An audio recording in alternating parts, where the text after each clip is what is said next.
a daily sentence is used ereyada la isticmaalo jumladaha sida joogtada loo isticmaalo oo daily ah tusaale qofku wuxuu ku leeyahay ka yara dhaqaaq meesha gaari haddii tahay mise adiga meel aad taaganto xoogaa la rabo inaad spaceka yara banaysid waxaa lagu leeyahay kindly move a bit xoogaa yara dhaqaaq kindly move a bit xoogaa ka yara dhaqaaq meesha tusaale qof inuu ku dhahay I don't have enough space here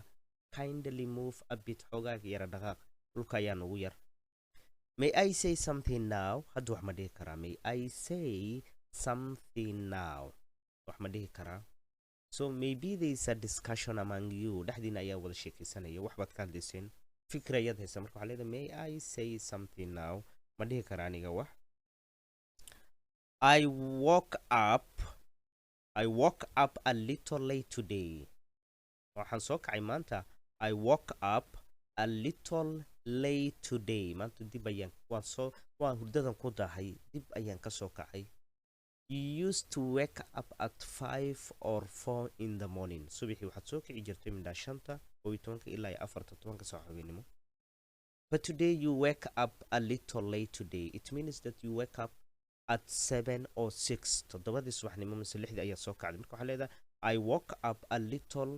late today maanta dib ayaan u daahay hurdada ayaan ku daahay waqti dambaan soo kacay I never borrow money aniga lacag ma amaahdo I never take loan wax deeno amaaha ma qaato I never borrow money aniga lacag ma amaahdo waan necbahay inaan lacagaha diinta qaato did you complain about him complain waxa way cabasho way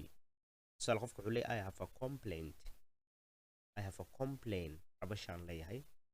I'm complaining about him asan ka cabanaya